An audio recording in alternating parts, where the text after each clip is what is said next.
جو وزیر قانون ہیں اعظم نذیر تارڑ صاحب، ان کی میں نے ایک بات کرنی ہے. انہوں نے کل جو ہے وہ قومی اسمبلی کے اندر خطاب کیا اور 2 لائنیں انہوں نے وہاں پہ بولی ہیں.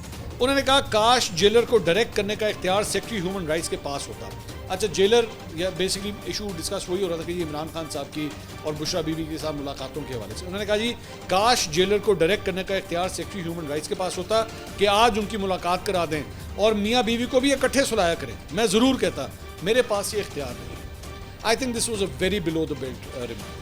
ایک وزیر قانون کی جانب سے اس قسم کا ریمارک میں کبھی بھی ایکسپیکٹ نہیں کرتا. اعظم نذیر تارڑ صاحب کے منہ سے میں نے آج تک کبھی ایسی لوز ٹاک سنی نہیں ہے.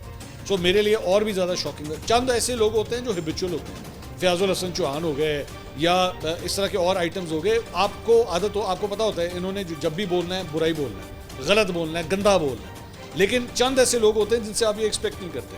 اعظم نذیر تارڑ صاحب ایک ایسی شخصیت ہے, میں امید کرتا ہوں کہ وہ کم از کم اس بیان کے اوپر جو ہے نا ان کو اپنے الفاظ واپس لینے چاہیے, انہوں نے معذرت کرنی چاہیے کہ آپ کا عمران خان سے, بشرا بی بی سے لاکھ اختلاف سے کچھ بھی ہو, لیکن ان کے بارے میں یہ کامنٹ کرنا کہ جی میں ان کو اکٹھے سلا دیتا, this was below the belt. It was مطلب very very below the belt, not just below the belt, very very below the belt. Tarar صاحب کو یہ چیزیں سوٹ نہیں کرتی, آپ ان سے یہ چیز ایکسپیکٹ نہیں کرتے. وہ ناؤ آئی ایکسپیکٹ کہ وہ اپنے یہ الفاظ واپس لیں گے اور اس چیز کو ریزالو کریں گے.